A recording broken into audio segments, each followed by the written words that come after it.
Hello ನಮಸ್ಕಾರ ವೀಕ್ಷಕರೇ, ಇದು ಫ್ರೀಡಮ್ ಪಾಡ್ಕಾಸ್ಟ್. ನಾನು ವಸಂತ್. ವೀಕ್ಷಕರೇ, ಸಾಧನೆಗೆ ಅಸಾಧ್ಯವಾದುದು ಯಾವುದೂ ಇಲ್ಲ ಅಂತ ಹೇಳ್ತೀವಿ. ಸಾಧನೆ ಮಾಡಬೇಕು ಅಂತಂದಾಗ ಅಚಲವಾದ ನಂಬಿಕೆ ಇರಬೇಕು. ಅದರ ಜೊತೆಗೆ ನಮ್ಮ ಹಿಂದೆ ಒಬ್ಬ ಗುರು ಇರಬೇಕು. ಆ ಗುರು ನಮ್ಮ ಹಿಂದೆ ನಿಂತು, ನಮ್ಮ ಬೆನ್ನ ಹಿಂದೆ ನಿಂತು ಗುರಿಯೆಡೆಗೆ ಮುನ್ನಡೆಸಿದಾಗ ಮಾತ್ರ ನಾವು ಸಾಧನೆ ಮಾಡಲಿಕ್ಕೆ ಸಾಧ್ಯ. ಹೌದು, ಅಂತಹ ಸಾಧಕರು ಇವತ್ತು ನಮ್ಮ ಸಾಧಕರ ಸೀಟಲ್ಲಿ ಕೂತಿದ್ದಾರೆ. ಹೌದು, ಬಾಸ್ಟನ್ ಮ್ಯಾರಥಾನ್ನಲ್ಲಿ ಪಾಲ್ಗೊಂಡು 130 ಭಾರತೀಯರಲ್ಲಿ ಮೊಟ್ಟ ಮೊದಲಿಗರಾಗಿ ಗುರಿ ಮುಟ್ಟಿದಂತಹ ಏಕೈಕ, ಅದು ನಮ್ಮ ಕರ್ನಾಟಕದ ಅಥ್ಲೀಟ್ ಇವತ್ತು ನಮ್ಮ ಜೊತೆ ಇದ್ದಾರೆ. ಅದು ಶಿಲ್ಪಕಲೆಗಳ ತವರೂರು, ಹಾಸನ ಜಿಲ್ಲೆಯವರು, ಸಸಲಾಪುರ ಗ್ರಾಮದವರು. ಇವತ್ತು ಇಡೀ ಗ್ರಾಮಕ್ಕೆ, ಇಡೀ ರಾಜ್ಯಕ್ಕೆ, ಇಡೀ ದೇಶಕ್ಕೆ ಅಪಾರವಾದಂಥ ಕೀರ್ತಿಯನ್ನು ತಂದಂಥ ಹೆಮ್ಮೆಯ ಯುವಕ ಈ ಅಥ್ಲೀಟ್ ನಮ್ಮ ಜೊತೆ ಇದ್ದಾರೆ. ಅವ್ರನ್ನ ನಾನು ಕಾರ್ಯಕ್ರಮಕ್ಕೆ ವೆಲ್ಕಮ್ ಮಾಡ್ಕೋತೀನಿ. ನಾನು ಅದಕ್ಕಿಂತ ಮುಂಚೆ ಈ ಬಾಸ್ಟನ್ ಮ್ಯಾರಥಾನ್ ಬಗ್ಗೆ ಕೂಡ ಒಂದಷ್ಟು ಸೂಚ್ಯವಾಗಿ ನಿಮ್ಗೆ ಹೇಳ್ತೀನಿ. ಈ ಬಾಸ್ಟನ್ ಮ್ಯಾರಥಾನ್ ಅನ್ನುವಂಥದ್ದು ಅಮೇರಿಕಾದ ಒಂದು ಪ್ರತಿಷ್ಠಿತ ರಾಜ್ಯದಲ್ಲಿ ನಡೆಯುವಂಥ, ಪ್ರತಿ ವರ್ಷ ನಡೆಯುವಂಥ ವಿಶ್ವದ ಅತ್ಯಂತ ಹಳೆಯ ಒಂದು ಮ್ಯಾರಥಾನ್. ಹಾಗಾಗಿ ಆ ಮ್ಯಾರಥಾನಲ್ಲಿ ಪಾಲ್ಗೊಳ್ಳೋದು ಅಂತಂದರೆ ಅಷ್ಟು ಸುಲಭ ಅಲ್ಲ. 130 ಮಂದಿ ಭಾರತೀಯರಲ್ಲಿ ಮೊಟ್ಟ ಮೊದಲಿಗರಾಗಿ ತಾವು ಗುರುತಿಸ್ಕೊಳ್ತಾರೆ ಅಂತಂದರೆ ಅದು ಅಥ್ಲೀಟ್ ಅವರ ಶ್ರಮ ಮತ್ತು ಅವರ ಅಚಲವಾದಂಥ ದೃಢ ನಿರ್ಧಾರ ಹೇಗೆ ಅನ್ನುವಂಥದ್ರ ಕುರಿತಾಗಿ ನಾವು ಇವತ್ತು ಮಾತಾಡ್ತೀನಿ. ಅಥ್ಲೀಟ್ ನನ್ನ ಜೊತೆ ಇದ್ದಾರೆ, ಅವ್ರನ್ನ ವೆಲ್ಕಮ್ ಮಾಡ್ಕೋತೀನಿ. ನಮಸ್ತೆ ಪ್ರಜ್ವಲ್ ಅವರೇ, ಕಾರ್ಯಕ್ರಮಕ್ಕೆ ಸ್ವಾಗತ. ಆ್ಯಂಡ್ ಮೊದಲಿಗೆ ಕಂಗ್ರ್ಯಾಚುಲೇಷನ್ಸ್ ತಮಗೆ. Thank you so much sir.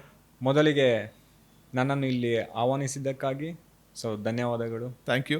And ನನ್ನ ಫಸ್ಟ್ ಪ್ರಶ್ನೆ, ತಾವು ಬಹುಶಃ ಆ ಬಾಸ್ಟನ್ ಮ್ಯಾರಥಾನಲ್ಲಿ ಪಾಲ್ಗೊಳ್ತೀನಿ ಅಂತ ಕನಸು ಮನಸ್ಸಲ್ಲೂ ಊಹಿಸಿರಲಿಲ್ಲ ಅಂತ ಅನಿಸುತ್ತೆ. ಈ ಜರ್ನಿ ಶುರುವಾಗಿದ್ದು ಹೇಗೆ, ನಿಮ್ಮ ಹಿನ್ನೆಲೆ ಏನು ತಿಳಿಸ್ಕೊಡಿ ಅಂತ. ನನ್ನ ಹೆಸರು ಪ್ರಜ್ವಲ್ ಅಂತ. ನಾನು ಹಾಸನ ಜಿಲ್ಲೆಯ ಚನ್ನರಾಯಪಟ್ಟಣ ತಾಲೂಕು ಸಸಲಾಪುರ ಊರಿನ ಯೋಗೇಶ್ ಮತ್ತು ಪ್ರೇಮ ಅವರ ಏಕೈಕ ಪುತ್ರ. ಓಕೆ, ಬೆಂಗಳೂರಿಗೆ ಬಂದ ನಂತರದಲ್ಲಿ ನಿಮ್ಮ ಜರ್ನಿ ಶುರುವಾಗುತ್ತಾ ಈ ಮ್ಯಾರಥಾನಲ್ಲಿ ಪಾಲ್ಗೊಳ್ಬೇಕು ಅನ್ನುವಂಥದ್ದು ಮೊದಲೇ ಇತ್ತ ಇಚ್ಛೆ ಹೇಗೆ ಅಂತ? ಇಲ್ಲ ಸರ್, ನೀವು 3 ವರ್ಷ ಹಿಂದೆ ಕೇಳಿದ್ರೆ ನನಗೆ ಮ್ಯಾರಥಾನ್ ಅಂದ್ರೆ ಏನು, ರನ್ನಿಂಗ್ ಬಗ್ಗೆ ಏನು ಗೊತ್ತಿರಲಿಲ್ಲ. ಸೊ ಇದೆಲ್ಲ ಸ್ಟಾರ್ಟ್ ಆಗಿದ್ದು ನಾನು ಬೆಂಗಳೂರಿಗೆ ಬಂದಮೇಲೆ. ಸೊ 2023ರಲ್ಲಿ ಸ್ಟಾರ್ಟಿಂಗ್ ನಾನು ಜಸ್ಟ್ ವಾಕ್ ಅಂತ ಸ್ಟಾರ್ಟ್ ಮಾಡಿದೆ, ಫಿಟ್ನೆಸ್ಗೆ ಅಂತ. ಸೊ ಆಮೇಲೆ ಬೇರೆಯವರೆಲ್ಲ ನೋಡಿ, ನಾನು ಪಾರ್ಕಲ್ಲಿ ವಾಕ್ ಮಾಡ್ತಿದ್ದೆ, ಅಲ್ಲಿ ಬೇರೆಯವರು ಎಲ್ಲ ಓಡ್ತಿದ್ರು. ಸೊ ಅವ್ರನ್ನ ನೋಡಿ ನಾನು ಇನ್ಸ್ಪೈರ್ ಆಗಿ ನಾನೇನಕ್ಕೆ ಓಡೋ ಸ್ಟಾರ್ಟ್ ಮಾಡಬಾರ್ದು ಅಂತ ಸ್ಟಾರ್ಟ್ ಮಾಡಿದೆ. ಇನಿಷಿಯಲ್ ಡೇಸು ನನಗೆ ಒಂದು 500 ಮೀಟರ್ಸ್ ಓಡಿದ್ರೆ ಸುಸ್ತಾಗ್ತಿತ್ತು. ಸೊ ಅದೇ ಥರ ನಾನು ನಮ್ಮ ಫ್ರೆಂಡ್ಸ್ ಎಲ್ಲ ಹೋಗ್ತಿದ್ದೋ, ತುಂಬ ಜನ, ಒಂದು 4-5 ಜನ. ನಾವೇನಕ್ಕೆ ಓಡೋಕ್ಕಾಗಲ್ಲ, ಅವರೆಲ್ಲ 5 ರೌಂಡ್ ಓಡ್ತಾರೆ, 5 ಕಿಲೋಮೀಟ್ರಿಂದ 10 ಕಿಲೋಮೀಟರ್ ಓಡ್ತಾರೆ.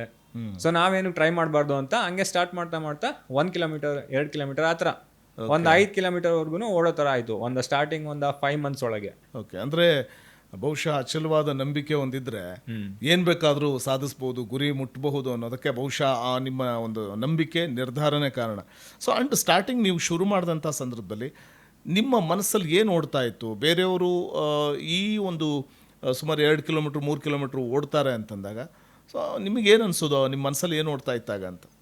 ಸೊ ನನ್ನ ಮನಸ್ಸಲ್ಲಿ ಏನು ಅಂದರೆ ಸರ್, ಬೇರೆಯವ್ರು ಮಾಡೋಕ್ಕಾಗುತ್ತೆ ಅಂದರೆ ನಮಗೂ ಆಗುತ್ತೆ. ಸೊ ಅದು ಒಂದು ಛಲ ಇರಬೇಕು ನಮ್ಮಲ್ಲಿ ನಮ್ಮ ಮೇಲೆ ನಂಬಿಕೆ ಇರಬೇಕು. ಸೊ ಅದ್ರ ಪರಿಶ್ರಮ ನಾವು ಹಾಕಿದ್ರೆ ಹಾಗೆ ಆಗುತ್ತೆ ಅಂತ ಒಂದು ನಂಬಿಕೆ ಇದ್ರೆ ಸೊ ಎಲ್ಲರಿಗೂ ಸಾಧ್ಯ ಆಗುತ್ತೆ. ಸೊ ಇವಾಗ ನೀವು ಒಂದು ಕಾರ್ಯ ಮಾಡ್ತಿದ್ದೀರಾ ಅಂದ್ರೆ ಸೊ ಅದರಿಂದ ಎಷ್ಟು ಎಫರ್ಟ್ ಹಾಕಿರ್ತೀರಾ ಅದು ನಿಮಗೆ ಗೊತ್ತಿರುತ್ತೆ. ಸೊ ನನ್ನಿಂದನೂ ಅದು ಆಗ್ಬೇಕು ಅಂದ್ರೆ ನಾನು ಅಷ್ಟೇ ಎಫರ್ಟ್ ಹಾಕ್ಬೇಕು, ಇಲ್ಲ ಅದಕ್ಕಿಂತ ಜಾಸ್ತಿ ಎಫರ್ಟ್ ಹಾಕ್ಬೇಕಾಗುತ್ತೆ ಸಮ್ಟೈಮ್ಸ್. Okay, fine. ಅಲ್ಲಿಂದ ಜರ್ನಿ ಶುರುವಾಗುತ್ತೆ. ಸೊ ಫೈನಲಿ ನಾನು ಹಳ್ಳಿಯ ವಿಚಾರ ಮಾತಾಡ್ತಿದ್ದೆ. ನಿಮ್ಮ ಹೆತ್ತವರು ಅಥವಾ ನಿಮ್ಮ ಊರಿನ ಪ್ರಮುಖ ಗ್ರಾಮಸ್ಥರು, ನಿಮ್ಮ ಸ್ನೇಹಿತರು ಈ ಬಾಸ್ಟನ್ ಮ್ಯಾರಥಾನ್ಗೆ ಹೋಗ್ತೀನಿ ಅಂತಂದಾಗ ಸೊ ಅವರ ಒಂದು ರಿಯಾಕ್ಷನ್ ಹೇಗಿತ್ತು, ಹೆತ್ತವ್ರ ರಿಯಾಕ್ಷನ್ ಹೇಗಿತ್ತು? ಗೆದ್ದು ಬಂದಾಗ ಅಂದರೆ 130 ಮಂದಿ ಭಾರತೀಯರಲ್ಲಿ ತಾವು ಮೊದಲಿಗರಾಗಿ ಗುರಿ ಮುಟ್ಟಿದಾಗ ಸೊ ಇದೆಲ್ಲ ಕೇಳಿದಾಗ ಪ್ರತಿಕ್ರಿಯೆ ಹೇಗಿತ್ತು ಅಂತ ಮನೆಯವ್ರದೆಲ್ಲ? ನನಗೆ ತುಂಬ ಖುಷಿ ಆಯಿತು ಸರ್. ಸೊ ನಮ್ಮ ಮನೆಯವ್ರಿಗೆ ನಾನು ಅಲ್ಲಿಗೆ ಹೋಗ್ಬೇಕಾದ್ರೆ ಅಷ್ಟು ಅವರಿಗೆ ಮ್ಯಾರಥಾನ್ ಇವೆಲ್ಲ ಗೊತ್ತಿರಲ್ಲ. ಸೊ ನಾನು ಹೋಗ್ಬೇಕಂತ ಮುಂಚೆನೇ ಹೇಳಿದೆ ಅವರಿಗೆ, ಸೊ ಈ ಥರ ನಾನು ಪ್ರಿಪೇರ್ ಆಗ್ತಿದ್ದೀನಿ, ಈ ಥರ ನನಗೆ ಚಾನ್ಸ್ ಸಿಕ್ಕಿದೆ. ಸೊ ಅಲ್ಲಿ ಚಾನ್ಸ್ ಸಿಗೋದು ತುಂಬ ಕಷ್ಟ. ಅಲ್ಲಿಗೆ ಹೋಗ್ಬೇಕು ಅಂದರೆ ನಿಮಗೆ ಟೈಮಿಂಗ್ ಸ್ಟ್ಯಾಂಡರ್ಡ್ಸ್ ಇರುತ್ತೆ. ಸೊ ಆ ಟೈಮಿಂಗ್ ಸ್ಟ್ಯಾಂಡರ್ಡ್ಸ್ಗೆ ನಂದು ಲಾಸ್ಟ್ ಇಯರ್ ಮುಂಬೈ ಮ್ಯಾರಥಾನ್ ಅದು ಕೊಟ್ಬಿಟ್ಟು ಸೊ ಅದ್ರ ಮೇಲೆ ನಂದು ಸೆಲೆಕ್ಟ್ ಆಗಿತ್ತು. ಎಲ್ಲರಿಂದನೂ ಉತ್ತಮ ಪ್ರತಿಕ್ರಿಯೆ ಬಂತು ಸರ್. ಸೊ ಎಲ್ಲರಿಗೂ ಖುಷಿ ಆಯಿತು, ನನಗೂ ತುಂಬ ಅವರು ಮೋಟಿವೇಟ್ ಮಾಡಿದ್ರು. ಸೊ ನಿನ್ನಿಂದ ಆಗುತ್ತೆ, ನೀನು ಮಾಡ್ತೀಯಾ ಮಾಡು ಅಂತ ಎಲ್ಲ ಹೇಳಿದ್ರು ಸರ್. Okay, fine. ಆ ನಂತರದಲ್ಲಿ ತಾವು ಬೆಂಗಳೂರಲ್ಲಿ ತಾವು ಕೂಡ ಸುಮಾರು 2 ಕಿಲೋಮೀಟ್ರ್ 3 ಕಿಲೋಮೀಟ್ರ್ವರೆಗೂ ಓಡ್ಲಿಕ್ಕೆ ಶುರು ಮಾಡ್ತೀರಿ. ಸೊ ನಿಮಗೆ ಫೈನಲಿ ಒಂದು ದಿನ ಒಂದು ಬ್ರೇಕ್ ಸಿಗುತ್ತೆ. ಆ ಬ್ರೇಕ್ ಹೇಗೆ ಸಿಕ್ತು, ಯಾರಿಂದ ಸಿಕ್ತು ಅಂತ? ಸೊ ನಾನು ಇದೇ ತರ ಓಡ್ಬೇಕಾರೆ ನಮ್ಗೊಬ್ರು ಫ್ರೆಂಡ್ ಪರಿಚಯ ಆದ್ರು, ಹಾ. ಮಧುಸೂದನ್ ಅಂತ. ಹ್ಮ್ ಸೊ ಅವ್ರ ಜೊತೆ ಮಾತಾಡ್ತಾ ಅವರು ಕೋಚ್ ಅಂಡರ್ ಟ್ರೈನ್ ಮಾಡ್ತೀನಿ, ನೀನು ಬಂದು ಜಾಯ್ನ್ ಆಗು ಅಂತ ಹೇಳಿದ್ರು. ಹ್ಮ್ ಹ್ಮ್ ಸೊ ನಾನು ಒಂದು ನವೆಂಬರ್ 2023 ಅಲ್ಲಿ ಗುರುಪ್ರಸಾದ್ ಅಂತ ನಮ್ಮ ಕೋಚ್, ಸೊ ಅವ್ರ ಅಂಡರ್ ನಾನು ಇವಾಗ ಟ್ರೈನಿಂಗ್ ಮಾಡ್ತಿರೋದು. ಹ್ಮ್ ಸೊ ಅವ್ರನ್ನ ಮೀಟ್ ಆದೆ. ಸೊ ಅವಾಗ್ಲಿಂದ ನನ್ನ ಲೈಫೇ ಚೇಂಜ್ ಆಯ್ತು ಸರ್. ಹ್ಮ್ ಹ್ಮ್ ನನ್ನ ರನ್ನಿಂಗು ಎಲ್ಲ ಕೆರಿಯರ್ ಎಲ್ಲ ಫುಲ್ಲು ಕಂಪ್ಲೀಟ್ ಚೇಂಜ್ ಆಯ್ತು. ಓಕೆ. ಈ ರನ್ನಿಂಗ್ ಶುರು ಮಾಡಿದಾಗ ಯಾವ ರೀತಿ ಒಂದು ಮಾನಸಿಕ ದೃಢತೆ ಇರಬೇಕಾಗುತ್ತೆ ಒಬ್ಬ ಕ್ರೀಡಾಪಟುಗೆ ಅಥವಾ ಅಥ್ಲೀಟ್ಗೆ, ಮತ್ತು ಯಾವ ರೀತಿ ದೈಹಿಕವಾಗಿ ಸದೃಢ ಆಗಿರಬೇಕಾಗತ್ತೆ ಅಂತ? ನೀವು ದೈಹಿಕವಾಗಿನೂ ಮತ್ತು ಮಾನಸಿಕವಾಗಿನೂ ತುಂಬ ಇಂಪಾರ್ಟೆಂಟ್ ಅಂದರೆ ಮಾನಸಿಕ. ಹ್ಮ್ ಸೊ ನಿಮ್ಮ ಬಾಡಿಗಿಂತ ಮೊದಲು ನಿಮ್ಮ ಮೆಂಟಲಿ. ಸೊ ಮೆಂಟಲಿ ನಿಮ್ಮ ಮೈಂಡ್ ಫಸ್ಟು ಹ್ಮ್ ಏನು ಗಿವ್ ಅಪ್ ಮಾಡ್ತಿರುತ್ತೆ. ಹ್ಮ್ ಸೊ ಇವಾಗ ನಿನ್ನ ಬಾಡಿ ಫುಲ್ ಫ್ಯಾಟಿಗ್ ಆಗಿರುತ್ತೆ, ಆದ್ರೂ ನಿನ್ನ ಮೈಂಡ್ ಇವಾಗ ಸ್ಟ್ರಾಂಗ್ ಇತ್ತು ಅಂದರೆ ನೀನು ಪುಷ್ ಮಾಡ್ಬೋದು. ಎಷ್ಟೋ ಸಲ ಮನಸ್ಸು ಹೇಳ್ತಾ ಇರುತ್ತೆ ಇಲ್ಲ ನೀನು ವಾಕ್ ಮಾಡು ಅಥವಾ ರನ್ ಮಾಡು ಅಂತ, ಅದ್ರ ದೇಹ ಸ್ಪಂದಿಸ್ತಿರೋದಿಲ್ಲ, ರಿಯಾಕ್ಟ್ ಮಾಡ್ತಿರಲ್ಲ. ಸೊ ಅಂಥ ಸಂದರ್ಭಗಳು ಸಾಕಷ್ಟು ಏನಾದರೂ ಎದುರಿಸಿರೋದುಂಟಾ? ಆಗುತ್ತೆ ಸರ್. ಇವಾಗ ಒಂದೊಂದು ದಿನ ತುಂಬಾ ಎಫರ್ಟ್ ವರ್ಕೌಟ್ ಇರುತ್ತೆ, ಅವತ್ತು ಆ ಥರ ಫೀಲ್ ಆಗುತ್ತೆ. ಲಾಂಗ್ ರನ್ಸ್ ಅಲ್ಲಿ ಆ ಥರ ಲಾಂಗ್ ರನ್ ಇವಾಗ ಮ್ಯಾರಥಾನ್ ಎಫರ್ಟ್ ಅಲ್ಲಿ ಮಾಡ್ಬೇಕಾರೆ ಒಂದು 32 ಕಿಲೋಮೀಟರ್ಸ್ ಎಲ್ಲ ಮಾಡ್ಬೇಕಾರೆ ಆ ಥರ ಫೀಲ್ ಆಗುತ್ತೆ. ಸೊ ಅವಾಗ ಏನು ಅಂದ್ರೆ ನನ್ನ ಬಾಡಿ ಇವಾಗ ಗಿವ್ ಅಪ್ ಮಾಡ್ತಿರೋ ಮೈಂಡು ಸೊ ನನ್ನನ್ನು ಕರ್ಕೊಂಡು ಹೋಗುತ್ತೆ. ಓಕೆ. ಸೊ ನಂದು ಅದೇ ಪುಷ್ ಮಾಡುತ್ತೆ ನನ್ನನ್ನು. ಸೊ ಇನ್ನ 2 ಕಿಲೋಮೀಟರ್ ಇದೆ, ಇನ್ನು ಮುಗಿಸ್ಬೇಕು ಇವತ್ತು. ಸೊ ಆ ಥರ ನನ್ನ ಮೈಂಡಲ್ಲಿ ಫಿಕ್ಸ್ ಆಗಿಬಿಟ್ರೆ ಸೊ ನಾನು ಫಿನಿಶ್ ಮಾಡ್ತೀನಿ. ಓಕೆ. ಆ ಥರ ಎಷ್ಟು ಚಾಲೆಂಜಿಂಗ್ ಆಗಿತ್ತು ಆರಂಭದ ದಿನಗಳು ಅಂತ? ತಾವು ಗುರುಪ್ರಸಾದ್ ಅವರು ಸಿಕ್ಕಿದ ನಂತರದಲ್ಲಿ, ನಿಮ್ಮ ಗುರುಗಳು ಸಿಕ್ಕ ನಂತರದಲ್ಲಿ, ಕೋಚ್ ಸಿಕ್ಕ ನಂತರದಲ್ಲಿ, ಸೊ ಆ ಒಂದು ಆರಂಭದ ದಿನಗಳು ಎಷ್ಟು ಕಠಿಣವಾಗಿತ್ತು ಅಂತ ಅನ್ಸುತ್ತೆ? ಆರಂಭ ದಿನಗಳು ತುಂಬ ಕಷ್ಟವಾಗಿತ್ತು ಸರ್ ನನಗೆ. ಹಾಂ. ಸೊ ನಾನು ಯಾವಾಗ ವಾರದಲ್ಲಿ 2 ದಿನ 3 ದಿನ 5 ಕಿಲೋಮೀಟರ್ ಓಡ್ತಿದ್ದನು. ಸೊ ವಾರಕ್ಕೆ ಒಂದು 50ರಿಂದ 60 ಕಿಲೋಮೀಟರು ಆ ಥರ ನಾನು ಓಡಕ್ಕೆ ಸ್ಟಾರ್ಟ್ ಮಾಡಿದೆ. ಅಂದರೆ ನನಗೆ ಅಟ್ಲೀಸ್ಟ್ ಒಂದು 5 ತಕ್ಷಣ ನೀವು ಅಷ್ಟು ದೂರ ಓಡೋದು ಅಂತಂದ್ರೆ ಆಗೋದೇ ಇಲ್ಲಲ್ಲ. ಸೊ ಅದಕ್ಕೊಂದು ಆರಂಭದಲ್ಲೇ ಹೇಳಿದಾಗೆ ಮೆಂಟಲಿ ತುಂಬ ಸ್ಟ್ರಾಂಗ್ ಆಗಿರಬೇಕಾಗತ್ತೆ, ಒಂದು ದೃಢ ನಿರ್ಧಾರ ತಗೋಬೇಕಾಗತ್ತೆ. ಹೇಳಿ. ಸೊ ವಾರದಲ್ಲಿ ನನಗೆ 5ರಿಂದ 6 ರನ್ಸ್ ಇರೋದು. ಸೊ ಯೂಶುವಲಿ ಒಂದು ರನ್ಸ್ ಬಂದ್ಬಿಟ್ಟು ಒಂದು 10 ಕಿಲೋಮೀಟರ್ ಅವರೇಜ್ ಇದ್ದೇ ಇರೋದು. ಮತ್ತೆ ವೀಕೆಂಡು ಒಂದು ಲಾಂಗ್ ರನ್, ಸ್ಯಾಟರ್ಡೆ ಅಥವಾ ಸಂಡೇ ಒಂದು ಲಾಂಗ್ ರನ್ ಇರೋದು, ಅದು ಒಂದು 15 to 20 ಕಿಲೋಮೀಟರ್ಸ್. ಸೊ ನನಗೆ ಇನಿಷಿಯಲ್ ಡೇಸು 15 to 20 ಕಿಲೋಮೀಟರ್ಸ್ ಓಡಿದ್ರೆ ಒನ್ ಡೇ ನಾನು ರೆಸ್ಟ್ ತಗೋಬೇಕಿತ್ತು, ನನ್ನ ಬಾಡಿ ಫುಲ್ ಕಂಪ್ಲೀಟ್ ರಿಕವರ್ ಆಗೋಕ್ಕೆ. ಸೊ ಸ್ಟಾರ್ಟಿಂಗ್ ಡೇಸ್ ಸ್ವಲ್ಪ ಚಾಲೆಂಜಿಂಗ್ ಆಗಿರುತ್ತೆ ಯಾರಿಗಾದ್ರೂ ಅಷ್ಟೇ. ಯಾವ್ಯಾವ ರೀತಿ ಫುಡ್ ತಗೋಬೇಕಾಗಿತ್ತು? ಯಾಕಂತಂದರೆ ಒಂದು ಫಿಟ್ ಆಗಿರಬೇಕು, ತಾವು ರನ್ ಮಾಡಲಿಕ್ಕೂ ಹೆಲ್ಪ್ ಆಗಬೇಕು ಅಂತಂದಾಗ ಈ ಫುಡ್ ಕೂಡ ಬಹಳ ಇಂಪಾರ್ಟೆಂಟ್ ಆಗುತ್ತೆ. ಯಾವ್ಯಾವ ರೀತಿ ಫುಡ್ ತಗೋತಿದ್ರಿ ಅಂತ? ಸೊ ಫುಡ್ ಒಂದು ಇಂಪಾರ್ಟೆಂಟ್ ಫ್ಯಾಕ್ಟರ್ ಸರ್, ನೀವು ಹೇಳಿದ ಥರ. ಸೊ ಇವಾಗ ಬಾಡಿ ರಿಕವರ್ ಆಗಬೇಕು ಅಂದರೆ ಸೊ ನಾವು ಎಷ್ಟು ಕ್ಯಾಲರೀಸ್ ಬರ್ನ್ ಮಾಡ್ತೀವಿ ಅಷ್ಟು ಇಂಟೇಕ್ ಮಾಡಬೇಕು. ಮತ್ತು ಪ್ರೋಟೀನ್ ಮತ್ತು ಕಾರ್ಬ್ಸ್ ಇಂಪಾರ್ಟೆಂಟು ರನ್ನರ್ಸ್ಗೆ. ಸೊ ನಾನು ಫುಡ್ ಬಂದುಬಿಟ್ಟು ನಾನು ಆಲ್ಮೋಸ್ಟ್ ರೈಸೇ ತಿಂತೀನಿ ಊಟದಲ್ಲೆಲ್ಲ. ಸೊ ಆ ಥರ ಏನು ಡಯಟ್ ಅಂತ ತುಂಬ ಫಾಲೋ ಮಾಡಲ್ಲ, ಬಟ್ ನಾನು ಆಯಿಲಿ ಫುಡ್ ಮತ್ತು ಶುಗರ್ ಅವೆರಡು ಕಂಟ್ರೋಲ್ ಮಾಡ್ತೀನಿ. ಫುಡ್ ಅವಾಯ್ಡ್ ಮಾಡ್ತೀರಿ, ರೈಸ್ ತಿಂತೀರಿ but sugar oil food control ಮಾಡ್ತೀರಿ. ಮತ್ತೆ ಪ್ರೋಟೀನ್ ಅಂತ ಬಂದರೆ ನಾನು ನಾನೇ ಸ್ಪ್ರೌಟ್ಸ್ ಪ್ರಿಪೇರ್ ಮಾಡ್ಕೊತೀನಿ, ಅದು ತಿಂತೀನಿ. ಸ್ವಲ್ಪ ಬೇರೆ ಕಾಳುಗಳು, ಸೊ ಕಾಳುಗಳು ತುಂಬ ಕನ್ಸ್ಯೂಮ್ ಮಾಡ್ತೀನಿ, ಅದರಿಂದ ನನಗೆ ಪ್ರೋಟೀನ್ ಸಿಗುತ್ತೆ ತುಂಬ. ಆಮೇಲೆ ಸ್ವಲ್ಪ ದಿನ ಆದಮೇಲೆ ರನ್ನಿಂಗ್ ಇವಾಗ ಸ್ಟಾರ್ಟಿಂಗ್ ನಾನು ಮೆನ್ಷನ್ ಮಾಡ್ದಂಗೆ 1 ಕಿಲೋಮೀಟರ್ 2 ಕಿಲೋಮೀಟರ್ ಆ ಥರ ಒಂದು 5 ಕಿಲೋಮೀಟರ್ಸ್ವರೆಗೂ ಓಡ್ತಿದ್ದೆ. ಓಕೆ. ಸೊ ಅದು 2023 2023 ಎಂಡ್ ಅಷ್ಟರಲ್ಲಿ ನಾನು ಒಂದು ಹಾಫ್ ಮ್ಯಾರಥಾನ್ ಓಡೋ ಅಷ್ಟು ಪ್ರಿಪೇರ್ ಆಗಿದೆ. ಅಂದರೆ 21 ಕಿಲೋಮೀಟರ್ ಹಾಫ್ ಮ್ಯಾರಥಾನ್ ಅಂದರೆ. ಓಕೆ. ಸೊ ಅದನ್ನ ಜನವರಿಯಲ್ಲಿ ಓಡಿದೆ ನಾನು ಚೆನ್ನೈಯಲ್ಲಿ. ಸೊ ಅದು ನನ್ನ ಫಸ್ಟ್ ಹಾಫ್ ಮ್ಯಾರಥಾನ್. ಫಸ್ಟ್ ನೀವು ಪಾರ್ಟಿಸಿಪೇಟ್ ಮಾಡಿದ್ದು ಚೆನ್ನೈನಲ್ಲಿ. ಓಕೆ. ಅಲ್ಲಿ ಆ ಜರ್ನಿ ಹೇಗಿತ್ತು ಅಂತ? ಯಾಕಂದ್ರೆ ಚೆನ್ನೈನಲ್ಲಿ ಅಂತಂದಾಗ ಬೇರೆ ಬೇರೆ ರಾಜ್ಯಗಳಿಂದನೂ ಕೂಡ ಅಥ್ಲೀಟ್ಸ್ ಬಂದಿರ್ತಾರೆ, ಆಯ್ತಾ, ಮ್ಯಾರಥಾನ್ಗೋಸ್ಕರ.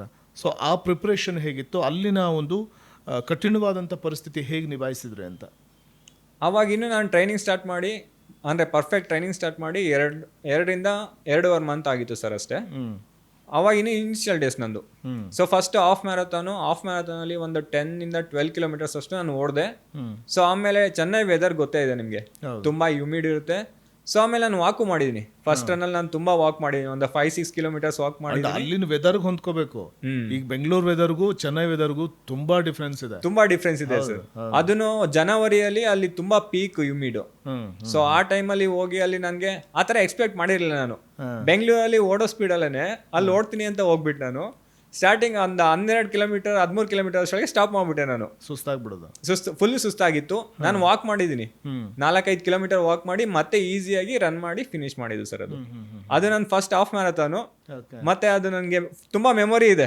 ಅರ್ಲಿ ಮಾರ್ನಿಂಗು ತಾವು ಟ್ರೈನಿಂಗ್ ತಗೋಬೇಕಾದ್ರೆ ಅರ್ಲಿ ಮಾರ್ನಿಂಗ್ ಬೇಗ ಎದಬೇಕು, ಅರ್ಲಿ ಮಾರ್ನಿಂಗ್ ಎದ್ದ ನಂತರದಲ್ಲಿ ಸೊ ಆ ಒಂದು ಟಫ್ ಟ್ರೈನಿಂಗ್ ಯಾವ ರೀತಿ ಇರುತ್ತೆ ಅಂತ. ಯಾಕಂದ್ರೆ ನೀವು ಎದ್ದ ತಕ್ಷಣ ಓಡ್ತೀನಿ ಅಂತಂದ್ರೆ ಆಗಲ್ಲ. ಸೊ ನಾವು ಫಸ್ಟು ಒಂದಷ್ಟು ಎಕ್ಸಸೈಸ್ಗಳು ಮಾಡ್ಕೋಬೇಕಾಗತ್ತೆ. ಅದೆಲ್ಲ ಯಾವ ರೀತಿ ಇರ್ತಿತ್ತು ಅಂತ? ಬೆಳಗ್ಗೆ ನಾನು ಒಂದು 6 ಗಂಟೆ ಆ ಟೈಮ್ಗೆ ಹೇಳ್ತೀನಿ. ಸೊ 6 ಗಂಟೆಗೆ ಎದ್ಬಿಟ್ಟು ಒಂದು ಹಾಫ್ ಅನ್ ಅವರಲ್ಲಿ ನಾನು ರೆಡಿ ಆಗ್ತೀನಿ.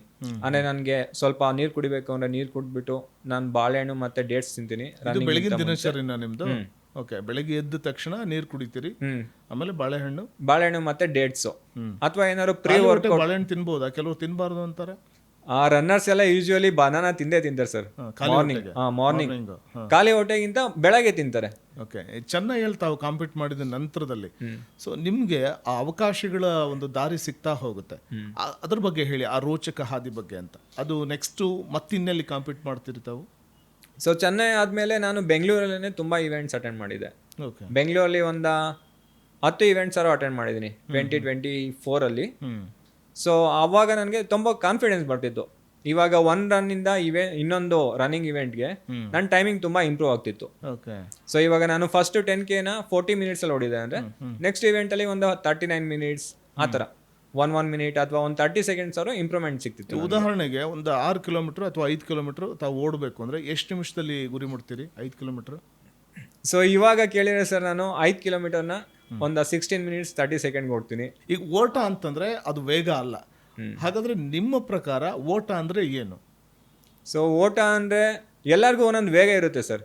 ಇವಾಗ ನನಗೆ ಬಂದ್ಬಿಟ್ಟು ಒಂದು ಪೇಸ್ ಇರುತ್ತೆ, ಸೊ ಬೇರೆಯವ್ರಿಗೆ ಬಂದ್ಬಿಟ್ಟು ಒಂದು ಪೇಸ್ ಇರುತ್ತೆ. ಸೊ ಇವಾಗ ನಾನು ಬಂದ್ಬಿಟ್ಟು ಇವಾಗ ವರ್ಲ್ಡ್ ರೆಕಾರ್ಡ್ ಅಂತ ಹೇಳ್ದೆ ಗೊತ್ತಾ ನಿಮಗೆ. ಸೊ ಆ ರೆಕಾರ್ಡಲ್ಲಿ ಓಡಬೇಕು ಅಂದರೆ ನನ್ನ ಕೈಲಿ 100 ಮೀಟರ್ಸ್ ಅಥವಾ 200 ಮೀಟರ್ಸ್ ಓಡ್ತೀನಿ ಅನ್ನೋದು ಡೌಟೇ ಆ ಸ್ಪೀಡಲ್ಲಿ ಓಡೋಕ್ಕೆ. ಸೊ ನನ್ನ ಸ್ಪೀಡಲ್ಲಿ ಓಡಿದ್ರೆ ನಾನು 5 ಕಿಲೋಮೀಟರ್ಸ್ ಓಡ್ಬೋದು. ನಂದು ಏನು ಸ್ಪೀಡ್ ಇದೆ ಅದ್ರಲ್ಲಿ ಓಡಿದ್ರೆ ನಾನು ಫುಲ್ ಮ್ಯಾರಥಾನ್ ಓಡ್ಬೋದು ಆ ಥರ. ಇವಾಗ ಟೈಮಿಂಗ್ ಬಂದ್ಬಿಟ್ಟು ಸೊ ಇವಾಗ ಅವರು ಆ ಟೈಮಲ್ಲಿ ಓಡ್ತಾರೆ, ಸೊ ನಾನು ಅದೇ ಟೈಮ್ಗೆ ಓಡಬೇಕು ಅಂದರೆ ಆಗಲ್ಲ. ಸೊ ನಮ್ದು ಏನು ಟೈಮ್ ಇರುತ್ತೆ ಅದಕ್ಕೆ ನಾವು ಟಾರ್ಗೆಟ್ ಇಟ್ಕೊಂಡು ಅದರಲ್ಲಿ ಇಂಪ್ರೂವ್ಮೆಂಟ್ ಮಾಡೋಕ್ಕೆ ನೋಡಬೇಕು. ಓಕೆ. ಫೈನಲಿ ತಾವು ಬಾಸ್ಟನ್ ಮ್ಯಾರಥಾನ್ಗೆ ಸೆಲೆಕ್ಟ್ ಆಗ್ತೀರಿ. ಆ ಸಂದರ್ಭ ಹೇಗಿತ್ತು ಅಂತ ಅದ್ರ ಬಗ್ಗೆ ಹೇಳಿ. ಸೆಲೆಕ್ಟ್ ಆಗಿದ್ದು ಹೇಗೆ ಅಂತ? ಬಾಸ್ಟನ್ ಮ್ಯಾರಥಾನ್ ಅಪ್ಲೈ ಮಾಡೋದಕ್ಕಿಂತ ಮುಂಚೆ ನನಗೆ ತುಂಬಾ ಡೌಟ್ಸ್ ಎಲ್ಲ ಇತ್ತು ಸರ್. ನಂದು ಸೆಲೆಕ್ಟ್ ಆಗುತ್ತೋ ಇಲ್ವೋ ಅಂತ. ಅಂದ್ರೆ ಅದು ಟೈಮಿಂಗ್ ಪ್ರಕಾರ ನಂದು ಈಸಿಯಾಗಿ ಸೆಲೆಕ್ಟ್ ಆಗುತ್ತೆ ಅಂತ ಗೊತ್ತಿತ್ತು, ಆದ್ರೂ ನನಗೆ ಡೌಟ್ಸ್ ಇತ್ತು. ಸೊ ಅಲ್ಲಿ ಮತ್ತೆ ಕಟ್ ಆಫ್ ಇರುತ್ತೆ, ಸೊ ಅದರಿಂದ ಸೆಲೆಕ್ಟ್ ಆಗುತ್ತೋ ಇಲ್ವೋ ಅಂತ. ಕಟ್ ಆಫ್ ಅಂದ್ರೆ ಯಾವ ತರ ಇರುತ್ತೆ ಅಲ್ಲಿ? ಸೊ ಅವ್ರು ಬಂದ್ಬಿಟ್ಟು ಸ್ಟಾರ್ಟಿಂಗು 2 hours 50 minutes ಅಂತ cut off. So full marathon ನಿಮ್ದು ಯಾವ್ದಾದ್ರು ಮುಂಚೆ 2 hours 50 minutesಗಿಂತ ಮುಂಚೆ ಓಡಿದ್ರೆ ಸೊ ನೀವು ಅದಕ್ಕೆ ಅಪ್ಲೈ ಮಾಡ್ಬೋದು. ಸೊ ನಂದು ಮುಂಬೈಯಲ್ಲಿ 2 hours 42 minutes ಓಡಿದೆ, ಸೊ ಅದರಿಂದ ಅಪ್ಲೈ ಮಾಡಿದೆ. ಸೊ ಆಮೇಲೆ ಇವಾಗ ಎಷ್ಟು ಜನ ಅಪ್ಲಿಕೆಂಟ್ಸ್ ಇರ್ತಾರೆ ಅದ್ರ ಮೇಲೆ ಮತ್ತೆ ಟೈಮಿಂಗ್ ರೆಡ್ಯೂಸ್ ಮಾಡ್ತಾರೆ. ಸೊ ಈ ವರ್ಷ 2 hours 50 minutes starting initially apply ಮಾಡೋಕ್ಕೆ ಅಂತ ಬಿಟ್ಟಿದ್ದು. ಅದಾದ್ಮೇಲೆ ಅವರು ಒಂದು 5 minutes ನಿಯರ್ಲಿ 5 minutes ವರೆಗೂ ರೆಡ್ಯೂಸ್ ಮಾಡಿದ್ರು. ಸೊ ನಿಮ್ದು 2 hours 45 minutes ಸಮಥಿಂಗ್ ಇದ್ರೆ ಸೊ ನೀವು ಅಲ್ಲಿ ಎಲಿಜಿಬಲ್. ಅದು ಎಷ್ಟು ಕಿಲೋಮೀಟರ್ ಓಡಬೇಕಾಗ್ತದೆ? 42 kilometers. ಫುಲ್ ಮ್ಯಾರಥಾನ್ ಅಂದ್ರೆ 42 kilometers. ಓಕೆ. ಅಂದ್ರೆ ಫೈನಲಿ ನೀವು ಅವ್ರು ಕೊಟ್ಟಂತ ಟೈಮಿಂಗ್ಸ್ಗಿಂತ ಮುಂಚೆನೆ ರೀಚ್ ಆದ್ರ ಗುರಿ ಮುಟ್ಟಿದ್ರೆ ಹೇಗೆ ಅಂತ? ಸೊ ನಂದು ಮುಂಬೈಯಲ್ಲಿ ಆ ಟೈಮಿಂಗ್ ಅದಕ್ಕಿಂತ ಸ್ಪೀಡ್ ಇತ್ತು. ಸೊ ಅದರಿಂದ ನನಗೆ ಅಪ್ಲಿಕೇಶನ್ ಕನ್ಫರ್ಮ್ ಆಯ್ತು. ಡಿಸೆಂಬರ್ ಮತ್ತೆ ಜನವರಿ ಏನಿದೆ 2025 ಡಿಸೆಂಬರ್ ಮತ್ತೆ ಜನವರಿ ಇಯರ್ದು, ಸೊ ಅದು ತುಂಬ ಕ್ರೂಷಿಯಲ್ ಆಗಿತ್ತು. ಸೊ ನನಗೆ ವೀಸಾ ಪ್ರೋಸೆಸ್ಗೆ ನಾನು ಕೋಲ್ಕತ್ತಾಗ ಹೋಗಿದ್ದೆ, ಡೆಲ್ಲಿಗೆ ಹೋಗಿದ್ದೆ 2 ವಾರ. ಸೊ ಮತ್ತೆ ಇನ್ನೊಂದು ವಾರ ನನಗೆ ರೇಸ್ ಇತ್ತು. ಸೊ ಡೆಲ್ಲಿಯಿಂದ ನಾನು ಮುಗಿಸ್ಕೊಂಡು ಮತ್ತೆ ಕೋಲ್ಕತ್ತಾಗ ಹೋಗಿ ಕೋಲ್ಕತ್ತಾದಲ್ಲಿ 25 ಕಿಲೋಮೀಟರ್ ರನ್ನಿಂಗ್ ಇತ್ತು. ಅದನ್ನ ಭಾನುವಾರ ಮುಗಿಸಿ ಮತ್ತೆ ಬೆಂಗಳೂರಿಗೆ ಬಂದಿದೆ. ಅದಾಗಿ ಮತ್ತೆ ಇನ್ನ 2 ವಾರದಲ್ಲಿ ಚೆನ್ನೈಯಲ್ಲಿ ಮತ್ತೆ 32 ಕಿಲೋಮೀಟರ್ ಓಡಿದೆ ಜನವರಿ ಫಸ್ಟ್ ವೀಕಲ್ಲಿ. ಮತ್ತೆ ಜನವರಿ 3ನೇ ವಾರದಲ್ಲಿ Mumbai marathon full marathon 42 kilometre. So ಅಲ್ಲಿ ನಾನು 2 hours 36 minutes ಮುಗಿಸಿದೆ sir. Okay. 42 kilometers 2 hours 36 minutes ಅಲ್ಲಿ. ಓಕೆ. ಓಕೆ. ಅಂಡ್ ನೀವು US ಗೆ ಹೋಗ್ತೀರಿ. US ಗೆ ಹೋದಂಥ ಸಂದರ್ಭದಲ್ಲಿ ಅಲ್ಲಿ ಒಂದಷ್ಟು ಪ್ರಿಪ್ರೇಷನ್ ಆಗ್ಲಿಕ್ಕೆ ಏನಾದರೂ ಅವಕಾಶ ಇರುತ್ತಾ ಈ ಮ್ಯಾರಥಾನಲ್ಲಿ ಪಾಲ್ಗೊಳ್ಳೋಕೆ ಮುಂಚೆ? ಅದು ಅಲ್ಲಿನ ಒಂದು ಪ್ರೊಸೆಸ್ ಹೇಗಿರುತ್ತೆ ಅಂತ? ಸೊ ನಾನು USA ಬುಧವಾರ ರೀಚ್ ಆದೆ. ಸೊ ಮ್ಯಾರಥಾನ್ ಬಂದ್ಬಿಟ್ಟು ಸೋಮವಾರ ಇತ್ತು ಮ್ಯಾರಥಾನು. ಸೊ ನಾನು ಒಂದು 4-5 ದಿನ ಮುಂಚೆನೇ ಹೋಗಿದ್ದು. ಸೊ ಅಲ್ಲಿ ವೆದರ್ ಗೊತ್ತೇ ಇದೆ ನಿಮಗೆ, 4-5 ಡಿಗ್ರಿ 10 ಡಿಗ್ರಿ ಬಿಲೋ 10 ಡಿಗ್ರಿ ಇರುತ್ತೆ. ಸೊ ನಮ್ಮ ಬಾಡಿ ಅಲ್ಲಿಗೆ ಅಡ್ಜಸ್ಟ್ ಆಗಬೇಕು ಅಂತ ನಾವು ಸ್ವಲ್ಪ ಮುಂಚೆನೇ ಟ್ರಾವೆಲ್ ಮಾಡಿದ್ದು. ಸೊ ಸ್ಟಾರ್ಟಿಂಗಲ್ಲಿ ಹೋದ ತಕ್ಷಣ ತುಂಬ ಚಳಿ ಇತ್ತು. ಸೊ ಇಂಡಿಯಾದಿಂದ ನೀವು ಇಲ್ಲಿ ಒಂದು 30-35 ಡಿಗ್ರಿಯಲ್ಲಿ ಇದ್ಬಿಟ್ಟು ಸಡನ್ ಆಗಿ ನೀವು 5 ಡಿಗ್ರಿಗೆ ಹೋದರೆ ತುಂಬ ಚಳಿ ಇರುತ್ತೆ. ನಿಜ ನಿಜ ನಿಜ. ಸೊ ನಾನು ಅಲ್ಲಿ ಹೋಗ್ಬಿಟ್ಟು ಫಸ್ಟ್ ದಿನನೇ ನಾನು ಅವತ್ತು ಮಧ್ಯಾಹ್ನ ಈವ್ನಿಂಗ್ ರೀಚ್ ಆದೆ. ಸೊ ಫಸ್ಟ್ ದಿನನೇ ಒಂದು 5 ಕಿಲೋಮೀಟರ್ಸ್ ಓಡಿದೆ. ಓಕೆ. ಸೊ ನನ್ನ ಬಾಡಿ ಸ್ವಲ್ಪ ಅಂದರೆ ಜೆಟ್ಲ್ಯಾಗ್ ಎಲ್ಲ ಏನೂ ಇರಲಿಲ್ಲ. ಸೊ ಅದು ಒಂದು ಅಡ್ವಾಂಟೇಜ್ ಅನಿಸುತ್ತೆ ನನಗೆ. ಓಕೆ. ಆ ರನ್ನಿಂಗ್ ಮಾಡಿದ್ಮೇಲೆ ನನಗೆ ಬಾಡಿ ಸ್ವಲ್ಪ ರಿಲೀಫ್ ಆದಂಗೆ ಅನ್ನಿಸ್ತು ಫಸ್ಟ್ ಡೇ. ಈಗ ರನ್ನಿಂಗ್ ಅಂತ ಶುರು ಮಾಡಿದಾಗ ಡಯಟ್ ಫಾಲೋ ಮಾಡಬೇಕಾಗತ್ತೆ. ನೀವು ಇಲ್ಲಿದ್ರು ಅಷ್ಟೇ ಅಥವಾ ಅಮೇರಿಕಾಗೆ ಹೋದ ನಂತರದಲ್ಲಿ ಕೂಡ ಅದೆಷ್ಟು ಸವಾಲಾಗಿತ್ತು ಅಂತ? ಸರ್ ಫುಡ್ಡು ಅದು ಇಂಪಾರ್ಟೆಂಟು. ಸೊ ನೀವು ಹೋದ ತಕ್ಷಣ ಅಲ್ಲಿ ಅಮೇರಿಕನ್ ಫುಡ್ ಇವಾಗ ಎಲ್ಲ ಅಡ್ಜಸ್ಟ್ ಆಗಲ್ಲ. ಸೊ ನಾವು ಅಲ್ಲಿ ಬಂದ್ಬಿಟ್ಟು ಮಾರ್ನಿಂಗ್ ಬಂದ್ಬಿಟ್ಟು ಓಟ್ಸು ಬ್ರೆಡ್ ಅದೇ ಥರ ತಿಂತಿದ್ದೋ. ಅವ್ರು ಅಮೇರಿಕನ್ ಫುಡ್ಡೇ ಆಲ್ಮೋಸ್ಟು. ಆದರೆ ಮಧ್ಯಾಹ್ನ ಮತ್ತು ರಾತ್ರಿ ನಾವು ಔಟ್ಸೈಡ್ ತಿಂತಿದ್ದೋ. ಔಟ್ಸೈಡ್ ಇಂಡಿಯನ್ ರೆಸ್ಟೋರೆಂಟೇ ಚೂಸ್ ಮಾಡ್ತಿದ್ದೋ. ಓಕೆ. ಸೊ ರೇಸ್ವರೆಗೂ ನಾನು ಇಂಡಿಯನ್ ಫುಡ್ಡೇ ತಿಂದಿದ್ದೀನಿ ಮಧ್ಯಾಹ್ನ ಮತ್ತು ರಾತ್ರಿಗೆ. ಸೊ ಮೆಂಟಲಿ ಎಷ್ಟು ಚಾಲೆಂಜಿಂಗ್ ಆಗಿತ್ತು, ಮತ್ತು ಒಂದು ರೀತಿ ಪೇನ್ಫುಲ್ ಟೈಮ್ ಅಂತ ಅನಿಸುತ್ತೆ. ಹೌದು ಸರ್, ನಿಜ. ಸೊ ಇವಾಗ ನಾನು ಡೈಲಿ ಓಡೋನ್ಗೆ ಸಡನ್ ಆಗಿ ಈ ಥರ ರೆಸ್ಟ್ ಮಾಡು ಅಂದರೆ ಒಂದಿನ ಓಕೆ, ಒಂದಿನ ರೆಸ್ಟ್ ಮಾಡಿದ್ರೆ ನನ್ನ ಬಾಡಿ ರಿಕವರ್ ಆಗುತ್ತೆ ಅಂತ ಅನ್ಕೋಬೋದು. ನನಗೆ ವಾರ 15 ದಿನ 20 ದಿನ ಎಲ್ಲ ರೆಸ್ಟ್ ಮಾಡು ಅಂತ ಹೇಳ್ಬಿಟ್ರೆ ಸೊ ನನ್ನ ಕೈಲಿ ಅವಾಗ ಇರೋಕ್ಕೆ ಆಗ್ತಿರ್ಲಿಲ್ಲ ಓಡ್ದಲ್ಲೇ. ನಾನು ಓಡಲಿಲ್ಲ ಅಂದಿರೂ ನಾನು ಓಡೋ ಪ್ಲೇಸಿಗೆ ಹೋಗ್ತಿದ್ದೆ. ಓಕೆ. ಸೊ ನಾನು ಓಡೋದೆಲ್ಲ JKVK ಅಲ್ಲಿ. ಸೊ ವಾರದಲ್ಲಿ ಒಂದು 2-3 ದಿನ ಅಲ್ಲಿಗೆ ಹೋಗ್ತಿದ್ದೆ. ಸೊ ಅಲ್ಲಿ ಓಡೋರ್ ಜೊತೆ ಎಲ್ಲ ಮಾತಾಡ್ತಿದ್ದೆ, ನಮ್ಮ ಕೋಚ್ ಜೊತೆ ಎಲ್ಲ ಡೈಲಿ ಮಾತಾಡ್ತಿದ್ದೆ ನಾನು. ಸೊ ಅವ್ರು ನನಗೆ ತುಂಬಾ ಮೋಟಿವೇಟ್ ಮಾಡಿದ್ದಾರೆ. ಸೊ ಆ ದಿನಗಳು ನನಗೆ ತುಂಬಾ ಕಷ್ಟವಾಗಿತ್ತು ಸರ್. ಒಂದು ದೃಢವಾದ ನಿರ್ಧಾರ ತಗೊಳ್ಳೋದಿದೆಯಲ್ಲ, ಅದು ಭಾರಿ ಕಷ್ಟ. ಅದು ಯಾಕಂದರೆ ನಿಮಗೆ ಒಂದು ರೀತಿ ಹತಾಶೆ ಕಾಡ್ತಿರುತ್ತೆ. ಅಯ್ಯೋ ಹೋಗ್ತೀನೋ ಇಲ್ವೋ ಅನ್ನೋ ಅಂಥ ಗೊಂದಲ. ಆ ಗೊಂದಲದ ನಡುವೆ ಮತ್ತೆ ನೀವು ಮೆಂಟಲಿ ರೆಡಿ ಆಗೋದಿದೆಯಲ್ಲ, ಮೆಂಟಲಿ ಸಿದ್ಧ ಆಗೋದಿದೆಯಲ್ಲ, ನಾನು ಬೋಸ್ಟನ್ ಮ್ಯಾರಥಾನ್ಗೆ ಹೋಗಲೇಬೇಕು, ನಾನು ರನ್ ಮಾಡಲೇಬೇಕು ಅನ್ನೋಂಥದ್ದು, ಅದು ಸಿಕ್ಕಾಪಟ್ಟೆ ಕಷ್ಟ ಅಲ್ವಾ ಅಂತ? ಹೌದು ಸರ್, ನಿಜ. ಸೊ ನಾನು ಬಾಸ್ಟನ್ ಮ್ಯಾರಥಾನ್ಗೆ ಹೋಗೋಕ್ಕೆ ಟ್ರೈನಿಂಗ್ ಅಂತ ಅಲ್ಲ, ಅದು ಪ್ರಿಪ್ರೇಷನ್. ಆದರೆ ಇವಾಗ ಬಾಸ್ಟನ್ಗೆ ಹೋಗ್ಬೇಕು ಅಂತ ನಾನು ತುಂಬಾ ಎಫರ್ಟ್ಸ್ ಹಾಕಿದೆ. ಆ ಎಫರ್ಟ್ಸ್ ಎಲ್ಲ ಎಲ್ಲಿ ವೇಸ್ಟ್ ಆಗುತ್ತೆ ಆ ಥರ ತುಂಬಾ ಡೌಟ್ಸ್ ಇತ್ತು. ಅದು ಆಲ್ಮೋಸ್ಟ್ ಮಾರ್ಚ್ ತಿಂಗಳು ಮುಗಿಯೋಕ್ಕೆ ಬಂದಿತ್ತು ಸರ್. ಸೊ ನಾನು ಇನ್ನೂ ಇಂಜುರಿಯಿಂದ ರಿಕವರ್ ಆಗಿರಲಿಲ್ಲ. ಮತ್ತೆ ಏಪ್ರಿಲ್ ಸ್ಟಾರ್ಟ್ ಆಯಿತು. ಸೊ ಏಪ್ರಿಲ್ ಫಸ್ಟ್ ವೀಕ್ ಎಂಡಲ್ಲಿ ನಾನು ಒಂದಿನ ರನ್ ಮಾಡಿದೆ. ಸೊ ಅವತ್ತು ಸ್ವಲ್ಪ ನನಗೆ ಮತ್ತೆ ರನ್ ಮಾಡ್ಬೋದು ಅಂತ ಕಾನ್ಫಿಡೆನ್ಸ್ ಬಂತು. ಓಕೆ. ಅಷ್ಟೊತ್ತು ಸ್ವಲ್ಪ ಪೇಯ್ನ್ ಕಮ್ಮಿ ಆಗಿತ್ತಾ ಹೇಗೆ? ಆ ಪೇಯ್ನ್ ಸ್ವಲ್ಪ ಕಮ್ಮಿ ಆಗಿತ್ತು ಸರ್. ಅದು ಮಸಲ್ ಟಿಯರು ಸ್ವಲ್ಪ ರಿಕವರ್ ಆಗಿತ್ತು. ಸೊ ಬಟ್ 1 ತಿಂಗಳು ರೆಸ್ಟ್ ಆಗಿದ್ರಿಂದ ಸೊ ನಾನು ಈಸಿ ರನ್ ಸ್ಟಾರ್ಟ್ ಮಾಡಿದೆ ಫಸ್ಟ್ ಒಂದು 2-3 ಡೇಸು. ಸೊ ನಂದು ಈಸಿ ರನ್ ಬಂದುಬಿಟ್ಟು ಒಂದು 6 ಪೇಸ್ ಆ ಥರ ಇರುತ್ತೆ. ಸೊ ಆ ಪೇಸಲ್ಲಿ ನನಗೆ ನಂದು ಇವಾಗ ಹಾರ್ಡ್ ಎಫರ್ಟ್ ಆದಾಗ ಎಷ್ಟಿರುತ್ತೆ ಹಾರ್ಟ್ ರೇಟು ಅದು ಚೇಂಜ್ ಆಗಿತ್ತು. ತಾವು US ಹೋದ ನಂತರದಲ್ಲಿ ಆ ಗಾಯದ ಬಳಿಕವೂ ಕೂಡ ನೀವು ಛಲ ಬಿಡದೆ ಇಲ್ಲ ನಾನು ಹೋಗಲೇಬೇಕು ಅಂತ ಹಠ ಹಿಡಿತೀರಿ. ಸೊ ಅದು ಹೆಂಗೋ ದೇವ್ರ ದಯಿಂದ ನಿಮಗೆ ಅದು ಸಾಥ್ ಕೊಡುತ್ತೆ. ಅಂದರೆ ನೀವೇನು ಅಂದ್ಕೊಂಡಿರ್ತೀರಿ ಅದರಂತೆ ತಾವು USA ಹೋಗ್ತೀರಿ. ಹೋದ ನಂತರದಲ್ಲಿ ಆ ಒಂದು ನೀವು ಕಾಯ್ತಾ ಇದ್ದಂತಹ ದಿನ ಬಂದೇ ಬಿಡುತ್ತೆ. ಸೊ ಆ ದಿನ ಎಷ್ಟು ಪ್ರಿಪ್ರೇಷನ್ ಮಾಡ್ಕೊಂಡಿದ್ರಿ, ಮೆಂಟಲಿ ಯಾವ ರೀತಿ ಸ್ಟ್ರಾಂಗ್ ಆಗಿದ್ರಿ ಅಂತ?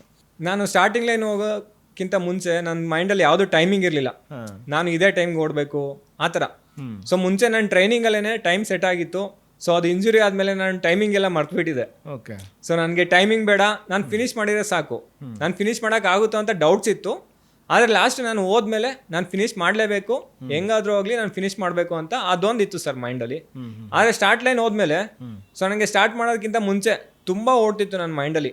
ತುಂಬಾ ಇವಾಗ ಡೌಟ್ಸು ಅದೆಲ್ಲ ಓಡ್ತಿತ್ತು. ಆದರೆ ನಾನು ಇನ್ನೊಂದು ಮೈಂಡಲ್ಲಿ ಏನು ಡೌಟ್ಸ್ ಇತ್ತು ನಿಮಗೆ?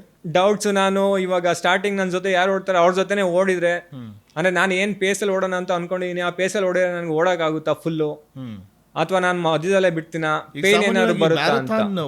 ಓಡುವಂತಹ ಸಂದರ್ಭದಲ್ಲಿ ಏನು ಓಡ್ತಾ ಇರುತ್ತೆ ತಲೆನಲ್ಲಿ? ಯಾಕಂದ್ರೆ ನೀವು ಸ್ಟಾರ್ಟಿಂಗಲ್ಲೇ ತುಂಬ ಸ್ಪೀಡಾಗಿ ಓಡೋಕೆ ಅಂತ ಮುಂದಾದರೆ ಸೊ ನೀವು ಗುರಿ ಮುಟ್ಟೋದ್ರೊಳಗೆ ತುಂಬ ಸುಸ್ತಾಗಿ ಹೋಗ್ತೀರಿ. ಸೊ ಹಾಗಾಗಿ ಯಾವ ರೀತಿ ಒಂದು ಕ್ಯಾಲ್ಕುಲೇಟ್ ಆಗಿ ಓಡ್ತಾ ಹೋಗ್ಬೇಕಾಗುತ್ತೆ ಅಂತ? ಸೊ ನಮ್ದು ಟ್ರೈನಿಂಗಲ್ಲೇ ಗೊತ್ತಿರುತ್ತೆ ಸರ್, ನಾನು ಏನು ಸ್ಪೀಡಲ್ಲಿ ಓಡ್ಬೋದು ಅಂತ ಟ್ರೈನಿಂಗ್ ರನ್ಸಲ್ಲೇ ಗೊತ್ತಾಗಿರುತ್ತೆ. ಸೊ ನಾವು ಅದೇ ಸ್ಪೀಡ್ನ ಫಾಲೋ ಮಾಡ್ತೀವಿ. ಅದು ಆ ಸ್ಪೀಡ್ ಅಥವಾ ಅದಕ್ಕಿಂತ ಸ್ವಲ್ಪ ಸ್ಪೀಡಾಗಿ ಸ್ಟಾರ್ಟ್ ಮಾಡ್ತೀವಿ. ತುಂಬ ನರ್ವಸ್ ಆಗಿದ್ರ? ನಮ್ಮ ದೇಶದಿಂದಲೇ ಸುಮಾರು 130 ಮಂದಿ ಹೋಗಿದ್ದೀರಿ, ಮತ್ತು ಬೇರೆ ಬೇರೆ ದೇಶಗಳಿಂದ ಬಂದಿರ್ತಾರೆ ಅಥ್ಲೀಟ್ಗಳು. ಸೊ ತುಂಬ ನರ್ವಸ್ ಆಗಿದ್ರ ಆ ಟೈಮು? ಸ್ಟಾರ್ಟಿಂಗ್ ಲೈನಲ್ಲಿ ನರ್ವಸ್ ಇದ್ದೇ ಇರುತ್ತೆ ಸರ್. ಯಾವುದೇ ಮ್ಯಾರಥಾನ್ ಅವರು ನರ್ವಸ್ ಇರುತ್ತೆ. ಅಂದರೆ ಇಷ್ಟು ದಿನ ಪ್ರಿಪೇರ್ ಆಗಿದ್ದೀವಿ. ಸೊ ನಂದು ಇದು ಪ್ರಿಪ್ರೇಷನ್ ಚೆನ್ನಾಗಿ ಹೋಗಿಲ್ಲ ಅಂದರೆ ಇನ್ ಟರ್ಮ್ಸ್ ಆಫ್ ರನ್ನಿಂಗ್ ಟ್ರೈನಿಂಗಲ್ಲಿ. ಸೊ ಏನಾಗುತ್ತೆ, ನಾನು ಫುಲ್ ಕಂಪ್ಲೀಟ್ ಮಾಡ್ಬೋದಾ, ಅದೆಲ್ಲ ಡೌಟ್ಸ್ ಇತ್ತು. ಸೊ ಏನಕ್ಕೆ ಅಂದರೆ ನಾವು ಮ್ಯಾರಥಾನ್ಗಿಂತ ಮುಂಚೆ ಒಂದು 2 ವಾರ ಮುಂಚೆ ಒಂದು 30 ಕಿಲೋಮೀಟರ್ಸ್ ಆದ್ರೂ ಲಾಂಗ್ ರನ್ ಮಾಡಿರ್ತೀನಿ. ಸೊ ಇದ್ರಲ್ಲಿ ಬಂದ್ಬಿಟ್ಟು ನಾನು ಒಂದು 9 ಕಿಲೋಮೀಟರ್ಸ್ ಆ ಥರ ಓಡಿದೆ. ಮ್ಯಾರಥಾನ್ಗಿಂತ 2 ವೀಕ್ಸ್ ಮುಂಚೆ. ಸೊ ಅದು ನಂಗೆ ಡೌಟ್ಸ್ ಇತ್ತು. ಸೊ ನಾನು 9 ಕಿಲೋಮೀಟರ್ಸ್ ಅವತ್ತು ಓಡೇ ಸುಸ್ತಾಗಿತ್ತು ನನಗೆ. ಸೊ ಇವತ್ತು 42 ಕಿಲೋಮೀಟರ್ಸ್ ಓಡಬೇಕು, ಅದೇ ಸ್ಪೀಡಲ್ಲಿ ಓಡಬೇಕು ಅಂತ ಅನ್ಕೊಂಡಿದೀನಿ. ಆಗುತ್ತೋ ಇಲ್ವೋ ಅಂತ ಅದೊಂದು ಡೌಟ್ ಇತ್ತು. ಆದ್ರೆ ಆ ಡೌಟ್ನೆಲ್ಲ ನನ್ನ ತಲೆಯಿಂದ ತೆಗ್ದಾಕಿದ್ದೇನು ಅಂದ್ರೆ, ಸೊ ನಾನು ಎಷ್ಟು ಕಷ್ಟಪಟ್ಟಿದ್ದೀನಿ ಇಲ್ಲಿಗೆ ಬರಕ್ಕೆ, ಅದು ಒಂದೇ ಸರ್ ನನಗೆ. ಗಿವ್ ಅಪ್ ಮಾಡಬೇಡ, ನಿನ್ ಕೈಲಿ ಆಗುತ್ತೆ. ಸೊ ನೀನು ಜಸ್ಟ್ ಒಂದ್ಸರಿ ನೆನೆಸ್ಕೊ, ನೀನು ಏನೇನು ಕಷ್ಟಪಟ್ಟಿದೀಯಾ, ಬರೀ ರನ್ನಿಂಗಲ್ಲ ಇಲ್ಲಿಗೆ ಬರೋಕ್ಕೆ ಏನೇನು ಕಷ್ಟಪಟ್ಟಿದೀಯಾ. ಸೊ ಅಲ್ಲಿಗೆ ಹೋಗ್ಬೇಕು ಅನ್ನೋದು ತುಂಬ ಕಷ್ಟ ಆಗಿತ್ತು ನನಗೆ. ತಾವು ರನ್ ಮಾಡೋಕ್ಕೆ ಶುರು ಮಾಡಿದಾಗ ಅಲ್ಲಿ ನಮ್ಮ ಭಾರತೀಯರು ಇರ್ತಾರೆ, ಇಂಡಿಯನ್ಸ್ ಇರ್ತಾರೆ, ಮತ್ತು ಬೇರೆ ಬೇರೆ ದೇಶದವರೆಲ್ಲ ಬಂದಿರ್ತಾರೆ. ರನ್ ಮಾಡ್ಲಿಕ್ಕೆ ಶುರು ಮಾಡಿದಾಗ ರಸ್ತೆಯಲ್ಲಿ ಓಡುವಾಗ ಸೊ ಹೇಗಿತ್ತು ಆ ಚಿಯರ್ ಅಪ್ ಮಾಡುವಂಥದ್ದು, ವಿದೇಶಿ ಅಲ್ಲಿನ ಜನ, ಸೊ ಅದೆಲ್ಲ ಹೇಗಿತ್ತು ಅಂತ? ಬಾಸ್ಟನ್ ಕೋರ್ಸ್ ಬಂದ್ಬಿಟ್ಟು ಸ್ಟಾರ್ಟ್ ಆಗೋದು ಒಂದು ಹಳ್ಳಿಯಿಂದ. ಅದು ಸಿಟಿಯಿಂದ 42 ಕಿಲೋಮೀಟರ್ಸ್ ಹೊರಗಡೆ ಇರುತ್ತೆ. ಸೊ ನಾನು 42 ಕಿಲೋಮೀಟರ್ ಸಿಟಿಯಿಂದ ಹೊರಗಿದೆ, ಸೊ ಯಾರು ಚಿಯರ್ ಅಪ್ ಮಾಡಕ್ ಇರೋಲ್ಲ ಅಂತ ಅನ್ಕೊಂಡಿದ್ದೆ. ಸೊ ಅದು ತುಂಬಾ ಆಪೋಸಿಟ್ ಆಗಿತ್ತು ಸರ್. ಸೊ ರೋಡ್ ಸೈಡ್ ಅಲ್ಲಿ ನಿಮ್ಗೆ ನೋಡಿದ್ರೆ ಎಲ್ಲಾ ಕಡೆನೂ ಜನ ಇರೋರು, ತುಂಬಾ ಚಿಯರ್ ಮಾಡೋರು, ತುಂಬಾ ಸಪೋರ್ಟ್ ಮಾಡೋರು. ಅದು ಅಮೇಝಿಂಗ್ ಆಗಿತ್ತು experience. Boston course full complete, ಎಲ್ಲ ಆ ಕಡೆ 2 ಸೈಡೂ ಜನ ಇರೋರು, ಫುಲ್ಲು ಚೀರ್ತಿರೋರು. ಸೊ ಅದು ನಂಗೆ ಗೂಸ್ ಬಂಪ್ಸ್ ತರ ಫುಲ್ ಎನರ್ಜಿ ಕೊಡ್ತು. ಫುಲ್ ಎನರ್ಜಿ ಖಂಡಿತ. ಈಗ ನನಗೆ ನೀವು ಹೇಳ್ತಿದ್ರೆ ನನಗೇನೆ ಒಂಥರ ರೋಮಾಂಚನ ಆಗ್ತಿದೆ. ಸೊ ಅದು ಖಂಡಿತ ನೀವು ಅದನ್ನ ಅನುಭವಿಸ್ತೀರಿ. ಅಲ್ಲಿನ ಒಂದು ಚಿಯರ್ ಅಪ್ ಮಾಡುವಂತ ಜನರ ಆಕಿ ಕಡೆ ರಸ್ತೆಯ ಇಕ್ಕೆಲುಗಳಲ್ಲಿ ಇರ್ತಾರೆ. ಫೈನಲಿ ನೀವು ಗುರಿ ಮುಟ್ಟಾಗ ಅಂದ್ರೆ 130 ಮಂದಿ ಭಾರತೀಯರಲ್ಲಿ ನೀವೇ ಫಸ್ಟ್ ರೀಚ್ ಆಗಿದ್ದು ಅಂತ ಗೊತ್ತಾದಾಗ ಎಷ್ಟು ಖುಷಿ ಆಯ್ತು ನಿಮ್ಗೆ ಅಂತ? ಸೊ ನನಗೆ ಹೋಟೆಲಿಗೆ ಬಂದ್ಮೇಲೆ ಗೊತ್ತಾಗಿದ್ದು ಸರ್. ಸೊ ನಾನು ಮೊಬೈಲ್ ಏನು ತಗೊಂಡೋಗಿರ್ಲಿಲ್ಲ ಅಲ್ಲಿ ರನ್ನಿಂಗ್ ಹತ್ರ. ಅಲ್ಲಿವರೆಗೂ ಗೊತ್ತಾಗಿಲ್ಲ ನಿಮ್ಗೆ? ಜಸ್ಟ್ ಸೊ ನಂದು ಟೈಮಿಂಗ್ ಮಾತ್ರ ನನಗೆ ಗೊತ್ತಿತ್ತು. ಸೊ ನನ್ಕಿಂತ ಮುಂಚೆ ಯಾರು ಹೊಡಿದಾರೆ, ನನ್ನ ಜೊತೆ ಬಂದಿದ್ದಾರೆ, ಏನ್ ಟೈಮಿಂಗ್ ಹೊಡಿದಾರೆ ಅಂತ ನನಗೆ ಗೊತ್ತಿರ್ಲಿಲ್ಲ. 42 ಕಿಲೋಮೀಟರ್ ಅಲ್ವಾ? ಸೊ ಎಷ್ಟು ಗಂಟೆಗೆ ರೀಚ್ ಆದ್ರಿ? ಸೊ ನಾನು 42 ಕಿಲೋಮೀಟರ್ನ 2 hours 34 minutes 22 secondsಗೆ ಫಿನಿಶ್ ಮಾಡಿದೆ. ಸೊ ನಾನು ಮೊಬೈಲ್ ತಗೊಂಡೋಗಿರ್ಲಿಲ್ಲ, ಏನು ತಗೊಂಡೋಗಿರ್ಲಿಲ್ಲ. ರನ್ ಮುಗಿದ ತಕ್ಷಣ ಹೋಟೆಲಿಗೆ ಬಂದು ನಾನು ಹಾಟ್ ಶವರ್ ತಗೊಂಡು ನಾನು ಬ್ರೇಕ್ಫಾಸ್ಟ್ ಮಾಡಿದೆ ಅಷ್ಟೇ. ಒಂದು ಹಾಫ್ ಅನ್ ಅವರ್ ಅಲ್ಲಿ ನಮ್ಮ ಫ್ರೆಂಡ್ ಒಬ್ರು ಬಂದ್ರು. ಸೊ ಅವ್ರು ಬಂದ್ಮೇಲೆ ನಮ್ಮ ಇಂಡಿಯಾದಿಂದ ಬಂದಿರೋರಲ್ಲಿ ಬೆಂಗಳೂರಿಂದ ಒಂದು 10 to 15 ಮೆಂಬರ್ಸು ನನ್ಗೆ ಮುಂಚೆ ಪರಿಚಯ ಆಗಿದ್ರು. ಸೊ ಅವರೆಲ್ಲ ಒಂದೇ ಹಾಸ್ಟೆಲ್ ಇದ್ದು. ಸೊ ಒಂದು 2-3 hours ಅಲ್ಲಿ ಎಲ್ಲ ಬಂದ್ರು, ಎಲ್ಲ ಮೀಟ್ ಆದೋ. ಸೊ ಅವಾಗ ಗೊತ್ತಾಗಿದ್ದು ಸರ್, ಸೊ ಇಂಡಿಯಾದಿಂದ ಹೋಗಿರೋರಲ್ಲಿ ನಂದೇ ಫಸ್ಟ್ ಅಂತ. ಸೊ ತುಂಬಾ ಖುಷಿ ಆಯ್ತು. ಆಮೇಲೆ ನಮ್ಮ ಮನೆಯವ್ರಿಗೆ, ನಮ್ಮ ಕೋಚ್ ಅವ್ರಿಗೆಲ್ಲ ಕಾಲ್ ಮಾಡಿದೆ. ಸೊ ಅವ್ರಿಗೂ ಆಲ್ರೆಡಿ ಗೊತ್ತಿತ್ತು. ಸೊ ನಾನು ರನ್ ಮಾಡ್ಬೇಕಾದ್ರೆ ಅವ್ರು ಟ್ರ್ಯಾಕ್ ಮಾಡ್ಬೋದು, ಅವ್ರದ್ದು ಒಂದು ಅಪ್ಲಿಕೇಶನ್ ಇದೆ. ಅವ್ರ ಅಪ್ಲಿಕೇಶನ್ ಅಲ್ಲಿ ಟ್ರ್ಯಾಕ್ ಮಾಡಿ ನನಗೆ ತುಂಬಾ ಮೆಸೇಜಸ್ ಆಲ್ರೆಡಿ ಕಳ್ಸಿದ್ರು. ಸೊ ಅವರೆಲ್ಲ, ನಾನು ಮೊಬೈಲ್ ತಗೊಂಡೋಗಿರ್ಲಿಲ್ಲ, ನಾನು ಹೋಟೆಲಿಗೆ ಬಂದು ಎಲ್ಲ ರೀಚ್ ಆದ್ಮೇಲೆ ನನಗೆ ತುಂಬಾ ಮೆಸೇಜ್ ಬಂದಿತ್ತು. ನಮ್ಮ ಕೋಚು ನನಗೆ ಮೆಸೇಜ್ ಮಾಡಿರು, I will call in 5-6 hours ಅಂತ. ಸೊ ನನಗೆ ಅದು ನೋಡಿ ತುಂಬಾ ಖುಷಿ ಆಯ್ತು. ಮತ್ತೆ ನನಗೆ ರನ್ ಮುಗಿದ ತಕ್ಷಣ ಏನೋ ನಾನು ದೊಡ್ಡದಾಗಿ ಸಾಧನೆ ಮಾಡಿದ್ದೀನಿ ಅಂತ ಹೇಳ್ಬಿಟ್ಟು ತುಂಬಾ ನಾನು ಅಲ್ಲೇ ಕಣ್ಣೀರು ಬಂತು ನನಗೆ. ಖಂಡಿತವಾಗ್ಲು. ಯಾಕಂದ್ರೆ ಅಂತ ಒಂದು ಕ್ಷಣನ ಜಸ್ಟ್ ನಾವು ಇಮ್ಯಾಜಿನ್ ಮಾಡ್ಕೊಂಡ್ರೆ ನಮಗೆ ಇಷ್ಟು ಖುಷಿ ಆಗುತ್ತೆ. ಇನ್ನು ನೀವು ಅಲ್ಲಿ ಸ್ಪಾಟಲ್ಲಿ ಇದ್ದೀರಿ, ನೀವು ಆ ಗುರಿ ರೀಚ್ ಮಾಡ್ತೀರಿ ಅಂತದಾಗ ಖಂಡಿತ ಅಂತ ಅನುಭವ ಆಗಿರುತ್ತೆ. ಈ ಕ್ರೆಡಿಟ್ ಅನ್ನ ಕೋಚ್ಗೆ ಮತ್ತೆ ನಿಮ್ಮ ಆಫೀಸ್ ಟೀಮ್ಗೆ ಯಾವ ರೀತಿ ಕೊಡ್ಲಿಕ್ಕೆ ಇಷ್ಟಪಡ್ತೀರಿ ಅಂತ? ಬಾಸ್ಟನ್ ಮ್ಯಾರಥಾನ್ ಅನ್ನೋದು ಹೋದ ವರ್ಷ ನನ್ನ ತಲೆಯಲ್ಲೇ ಇರಲಿಲ್ಲ ಸರ್. ಸೊ ಹೋದ ವರ್ಷ ನಾನು ಈ ಟೈಮಲ್ಲಿ ನೀವು ಕೇಳಿದ್ರೆ ಬಾಸ್ಟನ್ ಮ್ಯಾರಥಾನ್ ಓಡ್ತೀಯಾ ಅಂತ, ನಾನು ಓಡಲ್ಲ ಅಂತಾನೆ ಹೇಳ್ತಿದ್ದೆ. ಅಥವಾ ನಾನು ಮುಂದಿನ ವರ್ಷ ನೀನು ಓಡ್ತೀಯಾ ಅಂತ ಕೇಳಿದ್ರೆ ನಾನು ಓಡಿರಲ್ಲ ಅಂತ ಅನ್ಕೋತಿದ್ದೆ. ಸೊ ಇದು ನಮ್ಮ ಕೋಚ್ ಅವ್ರು ಬಂದ್ಬಿಟ್ಟು ಅಪ್ಲೈ ಮಾಡಿ ನೀನು, ಸೊ ನೀನು ಸೆಲೆಕ್ಟ್ ಆದ್ಮೇಲೆ ನೀನು ಓಡ್ಲೇಬೇಕು ಅಂತ ಹೇಳಿದ್ರು. ಸೊ ಅವರಿಂದನೇ ಇದೆಲ್ಲ ಸ್ಟಾರ್ಟ್ ಆಗಿದ್ದು ಸರ್. ಸೊ ಅವ್ರಿಲ್ಲ ಅಂದಿದ್ರೆ, ಅವ್ರು ಹೇಳಿಲ್ಲ ಅಂದಿದ್ರೆ ನಾನು ಬಾಸ್ಟನ್ ಮ್ಯಾರಥಾನ್ ಅಪ್ಲೈನೇ ಮಾಡ್ತಿರ್ಲಿಲ್ಲ, ನಾನು ಓಡ್ತಾನೆ ಇರಲಿಲ್ಲ. ಎಸ್, ಇಷ್ಟೊತ್ತು ಕೂಡ ತಾವು ಚರ್ಚೆಯಲ್ಲಿ ಭಾಗಿಯಾಗಿ ಸಾಕಷ್ಟು ಮಾಹಿತಿಯನ್ನು ತಿಳಿಸ್ಕೊಟ್ರಿ. And once again congratulation. ಯಾಕಂದ್ರೆ ಬೋಸ್ಟನ್ ಮ್ಯಾರಥಾನ್ ಅಲ್ಲಿ ಪಾಲ್ಗೊಳ್ಳೋದು ಅಷ್ಟು ಈಸಿ ಅಲ್ಲ. ಆ ಮ್ಯಾರಥಾನ್ ಅಲ್ಲಿ ಪಾಲ್ಗೊಂಡು 130 ಮಂದಿ ಭಾರತೀಯರಲ್ಲಿ ತಾವು ಮೊದಲಿಗರಾಗಿ ಗುರಿ ಮುಟ್ತೀರಿ ಅನ್ನೋದು ಅದು ನಿಜಕ್ಕೂ ನಮಗೆ ಹೆಮ್ಮೆಯ ವಿಚಾರ. ನಮ್ಮ ಕರ್ನಾಟಕದ ಹುಡುಗ USA ಹೋಗಿ ಅಲ್ಲಿ ಅಚೀವ್ ಮಾಡ್ತಾರೆ ಅಂತಂದ್ರೆ ಅದೊಂದು ಐತಿಹಾಸಿಕ ಸಾಧನೆ. ಮತ್ತೆ ನಿಮ್ಮ ಎಫರ್ಟ್ ಮತ್ತೆ ನಿಮಗೆ ಸಿಕ್ಕಂತ ಕೋಚ್, ಅದು ನಿಮ್ಮ ಅದೃಷ್ಟ ಕೂಡ ಹೌದು. ಸೊ ಹಾಗಾಗಿ ಇದೆಲ್ಲವೂ ಕೂಡ ಒಂದು ಭಾರತದ ಒಂದು ಗರಿ ಮೂಡುವಂತೆ ಮಾಡಿರುವಂಥದ್ದು. ನೀವು ನಿಮ್ಮ ಸಾಧನೆ ಅದೆಲ್ಲವೂ ಕೂಡ ಖಂಡಿತವಾಗ್ಲೂ ಈ ಸಂದರ್ಭದಲ್ಲಿ ನಾನು ಮತ್ತೊಮ್ಮೆ ನಿಮಗೆ ಅಭಿನಂದನೆ ಸಲ್ಲಿಸ್ತೀನಿ. ಕಂಗ್ರ್ಯಾಚುಲೇಷನ್ಸ್. ಅಂಡ್ ಇಷ್ಟೊತ್ತು ಕೂಡ ನಮ್ಮ ಫ್ರೀಡಮ್ ಟಿವಿಗೆ ಬಂದು ಫ್ರೀಡಮ್ ಪಾಡ್ಕಾಸ್ಟಲ್ಲಿ ಭಾಗಿಯಾಗಿದ್ದಕ್ಕೆ ಧನ್ಯವಾದ ತಮಗೆ. Thank you so much sir. ನನಗೊಂದು ಈ ಅವಕಾಶ ಕೊಟ್ಟಿದ್ದಕ್ಕೆ ನಿಮಗೂ ಧನ್ಯವಾದಗಳು ಮತ್ತು ನಿಮ್ಮ ಫ್ರೀಡಮ್ ಟಿವಿಗೂ ಧನ್ಯವಾದಗಳು. Thank you once again. Congratulation ತಮಗೆ. ವೀಕ್ಷಕರೇ, ನೋಡಿದ್ರಲ್ಲ, ಇದಾಗಿತ್ತು ಈ ಹೊತ್ತಿನ ಫ್ರೀಡಮ್ ಪಾಡ್ಕಾಸ್ಟ್. ನೋಡ್ತಾ ಇರಿ ಫ್ರೀಡಮ್ ಟಿವಿ, ಇದು ಜನಸಾಮಾನ್ಯರ ಚಾನೆಲ್.